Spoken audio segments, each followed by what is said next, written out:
Telli Talks, where we talk about life, growth, relationships, and all things in between. We are here at the Classic Cat, and this episode is sponsored by 8 Lab. I am here with a very special guest. She's an entrepreneur and film director, Paris Henriksen. Thank you so much. Did I get the name right? You did. Okay, you I practiced. It right. Thank you for having me. I'm so grateful to be here. Thank you so much. Cheers to your movie and all things that you have going on. I'm excited to hear all about it. These are fire drinks, by the way. So cute. How does that one taste? It's really good. That's good. Yeah. So for the people that don't know your journey, can you tell us how you got to where you are today? Absolutely. So my journey is quite unconventional. As most people can probably tell, I'm from Australia. So for me, my journey actually started out as a celebrity stylist, and I'll keep it short because it's a very long explanation. But through that journey, I realized that wasn't what I wanted to do. And then from there, I'd always had, I guess since a young child, an interest in fashion and film and what that might have looked like in the future. So for me, during the time of being a stylist and being a celebrity stylist, I did all that I could to try and learn about film and create that journey for myself. And then I would say probably, it's been 7 years now, on and off 10 years since I've been coming back to LA, but kind of just took the leap like most Aussies do, and moved to Hollywood and tried to see what I could do with it. And I'm more on the documentary and truth-telling side. I don't subscribe to the studios or the Hollywood life, I guess you could say. I'm more about creating truth and sharing people's true, authentic stories. So what got you into more of the fictional things that is what grasped that interest in you? Yeah, so I would say for me, I was always a writer. I would always write and create different stories.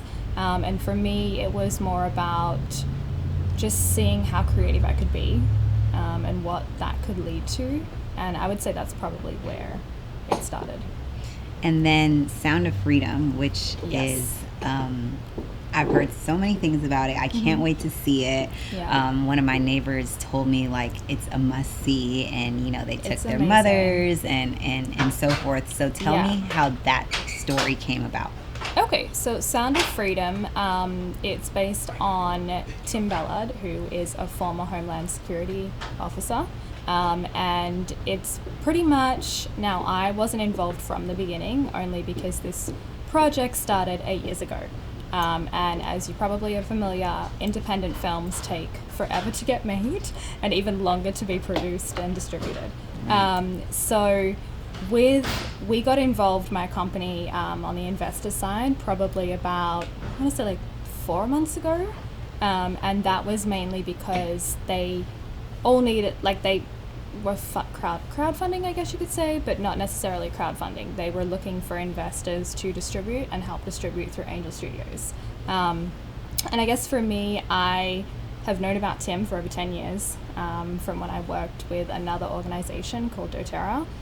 So I had kind of seen the journey unfold, had no idea there was a film being made. And then when I found out about Sound of Freedom, I was just like, oh my God, this has to be out in the world. It's aligning with the projects that I love and what I want to talk about. I am a huge advocate for human trafficking and making sure that that is hopefully one day eradicated worldwide. Absolutely.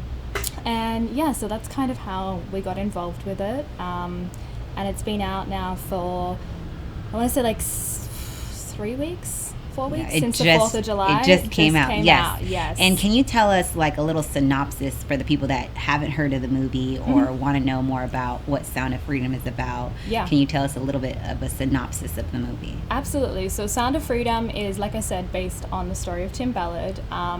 And through his work with Homeland Security, he realized what was going on with human trafficking, and he was able to see that. He was on the border.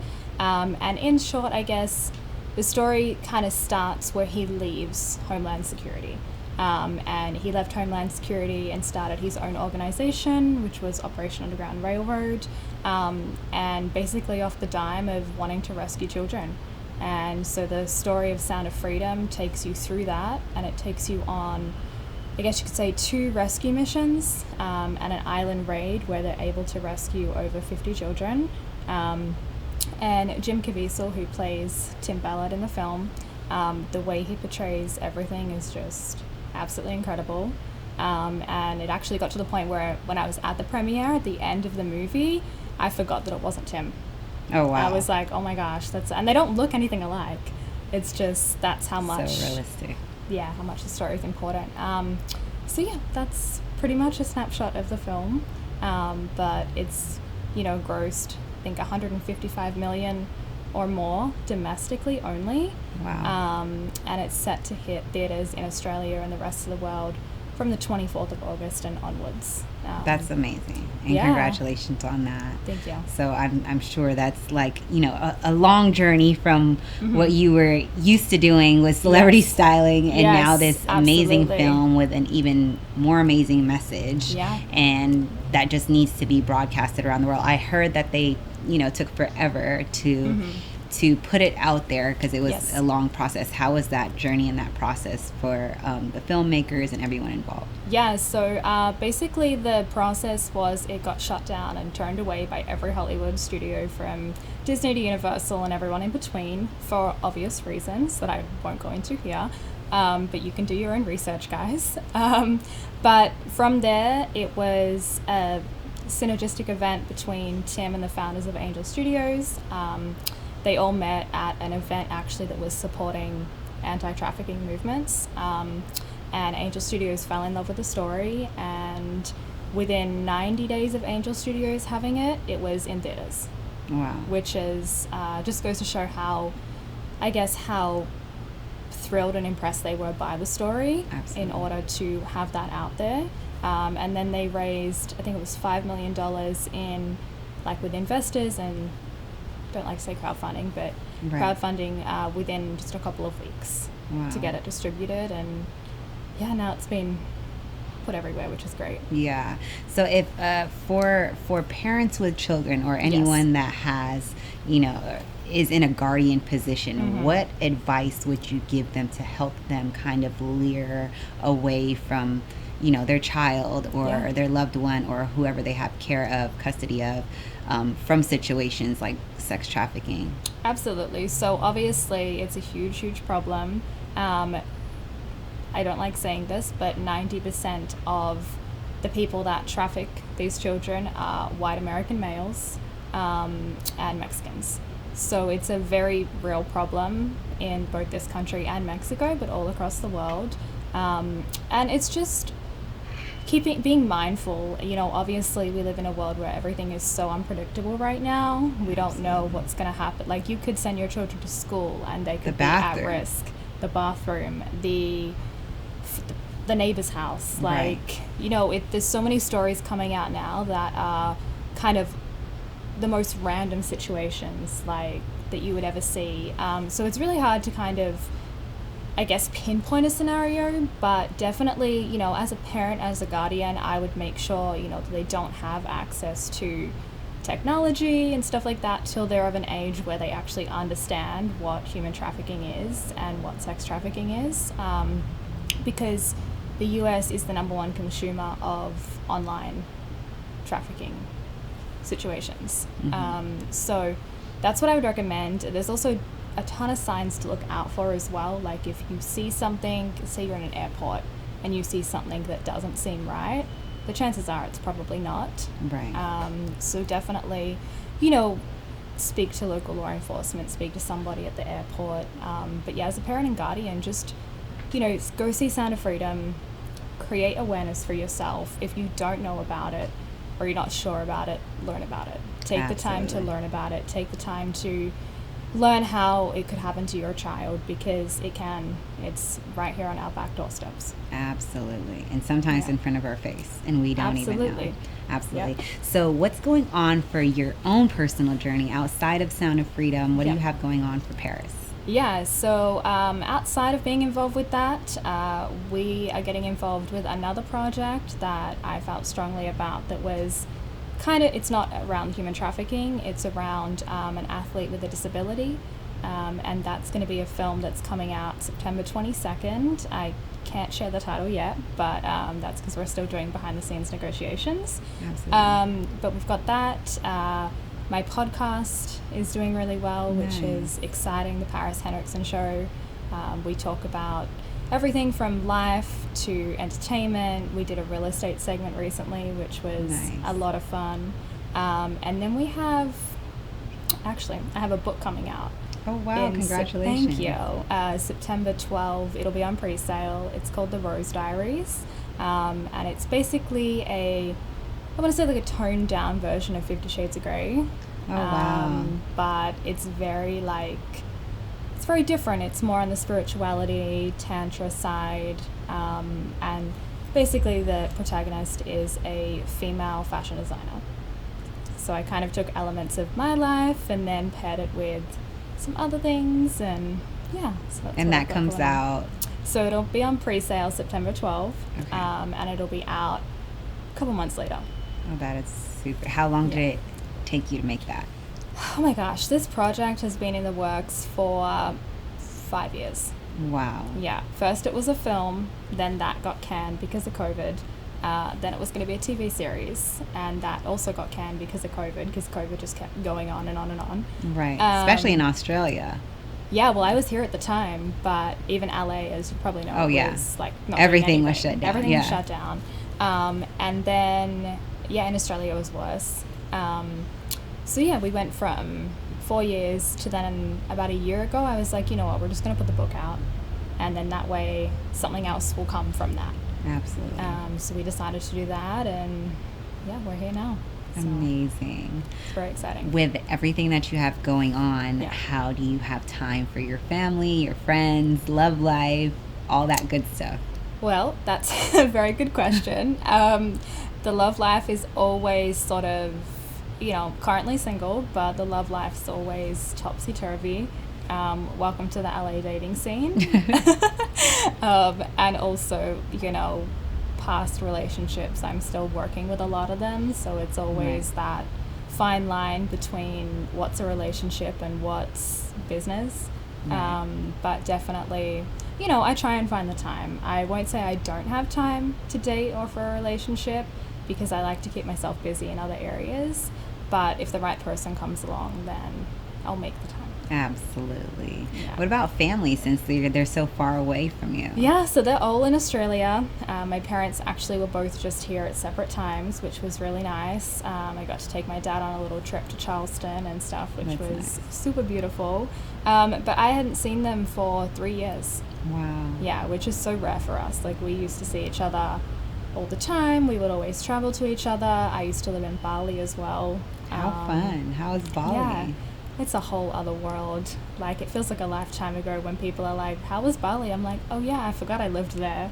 Just because it's so, like, down to earth. It's so much more in nature. It's, it's a world away from here. Yeah, I've heard, like, everyone that's been to Bali is, like, it's so peaceful, and you just come one with nature, and everyone has, like, the same story about it. It's like a life of its own. It's this, and there's this feeling that you, like, I found it, and being Australian, we grew up going to Bali. Like, I took my first trip to Bali when I was like 4 years old. So growing up, we've kind of always had that, but recently, I want to say like about 10 years ago, I found like this newfound love for Bali, and I still haven't been able to figure out what it is, how I came to that conclusion, but it's just the people are so amazing. The location, it's like people are like, describe Bali. I'm like, I don't know how. Just go see for yourself. Yeah. Like, it's beautiful. Yeah, everyone literally has the same, there's nothing bad that I've heard about Bali at all. No. From the people, from the food, to the atmosphere, to the waters, to just everything has just been like, just go. Yeah, literally just how he said it. It's so beautiful. And I don't think unless something bad happens to someone around, you probably won't hear anything bad about it, because it's amazing. Wow, I gotta Yeah. go. That's definitely 110% on my bucket Put list. it on the list. Yes. I think your daughter would love it too. Yes, and she's a water girl. Like she's like in her head, she's really a mermaid, and she's not a human. Like the other day, we just went on our friend's speedboat. I was just telling my assistant about it, that we went on a speedboat, and she's like, faster, faster, and we were already going fast, and I'm like holding her with my leg, and she's like, I just want to jump in. We were supposed to go to a baby shower, so we were in dresses, and I'm like, you cannot jump in where there is literally sea lions and you know, seals in the water, and you're in a dress. Yeah, we were in the marina. Yeah. So I'm like, there's dolphins, there's sea lions, there's all types of stuff in here. Yeah. You know, like you can't just jump in with a dress and think that it's okay, you know. She's like, why? And she started crying. I felt so bad, but she's really a mermaid, and I'm sure she would love Bali. Oh my God, yeah. I mean, I even remember going there as a child and how magical it was. So, yeah, she would love it. Oh my gosh. Okay, now we gotta go. Now we have to plan a trip to Bali. Yeah.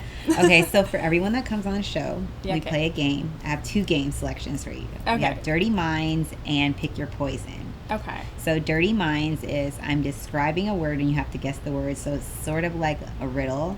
Yeah. And then Pick Your Poison is where we pick 2 cards, say what's on this card or that card, and you have to pick which one your poison is going to be. Okay.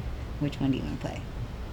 Let's do the Pick Your Poison. Okay. I feel like that'll be funny. Actually, it's crazy because I actually just got this deck because I had a deck, a Pick Your Poison deck before, so Okay.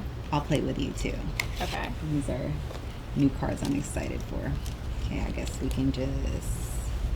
How many should we do? Like 6 cards each? Okay. Okay, so I'll get a pile and you get a pile. Okay. Here, I'll give you more because my pile is pretty big. Okay. And then we can just pick, I guess, 6 cards from this pile and ask each other 2 sets of cards each.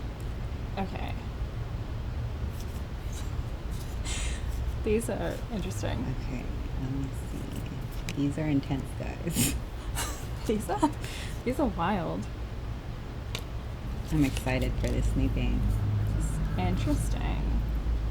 Do you want to go first or do you want me to go first? You can go first. Okay. Would you rather have your mom rub your shoulders and provide words of encouragement every time you have sex, or chew off a homeless man's fingernails and toenails? The thought of that grosses me out, so I'm going to go with the first one. Oh my gosh. They're both bad. They're both terrible. Like, okay, it's on you. Okay. Would you rather fight to the death against an 8-foot anaconda, or wear nothing but a thong and Crocs next Thanksgiving?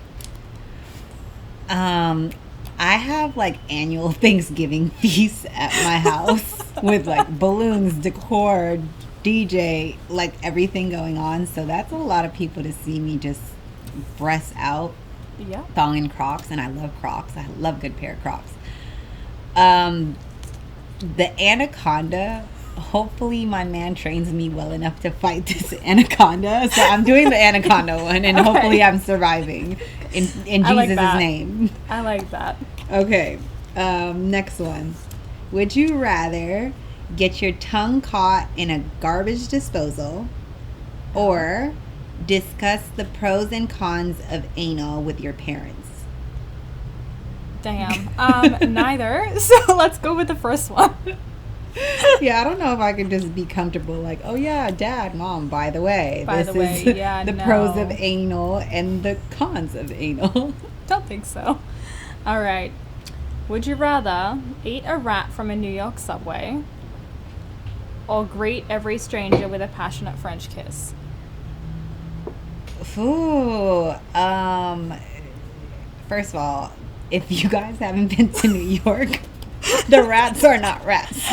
They're raccoons. They are massively big rodents that are not like little mice. Nope. They are big. They are. So I'm probably going to have to do the other one. Okay. Whatever the other one was, I can't remember. That was Greet Every Stranger with a Passionate French Kiss. Yeah, I mean, at this point, there's doctors, there's treatments for things, and fingers crossed I don't get anything. Love it. All right, last but not least, spend a night in a mortuary cooler amongst other bodies, or birth a baby through your anus. Oh my goodness. Neither nor. What was the first one again? Spend a night in a mortuary cooler amongst other bodies. I'm gonna go with that one. I wouldn't do either, but I personally would have to do the baby through my anus and hopefully like get all the drugs I can possibly get in the hospital and not feel a thing. At least it's like, well, I don't know. I feel like the cooler one, I would have literally nightmares. yeah. I'd be like, oh my God, this body's dead. And then I would feel like it's haunting me. And I would just be like, at least the baby is a blessing. I get that's a true. blessing that comes out of my ass That's true. Personally. Yeah, that's true. That's true. The pain, in Jesus' name, I would hope that they would grant me the whatever epidural I would need to not feel anything down there. So that would be my excuse for that one. Absolutely. That's so funny. Okay. Would you rather gain a pound every time you say a curse word, Oh, God. or have your nude photo printed on the front page of the New York Times?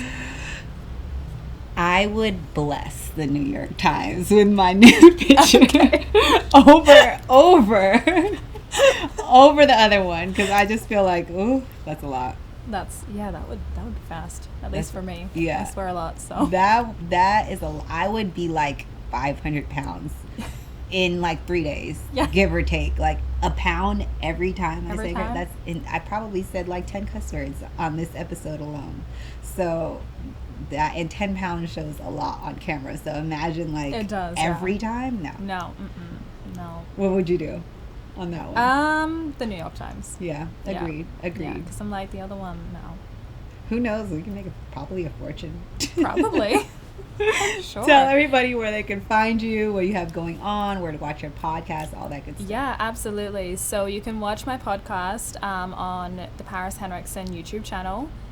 We do video format as well, and obviously Spotify, Apple, all of the things. And then Instagram is Paris Henriksen. What was the other part of the question? Where they can find you, what you have going on, your book, all of that good stuff. Yeah, so all of the information on the book is on my Instagram, which will be in the links and all of that as well.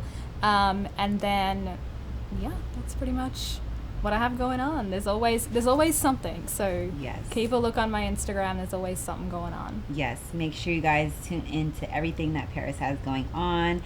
Look out for her book. Watch her podcast. Watch Sound of Freedom and all the things that she has going on. And that is it for Telli Talks.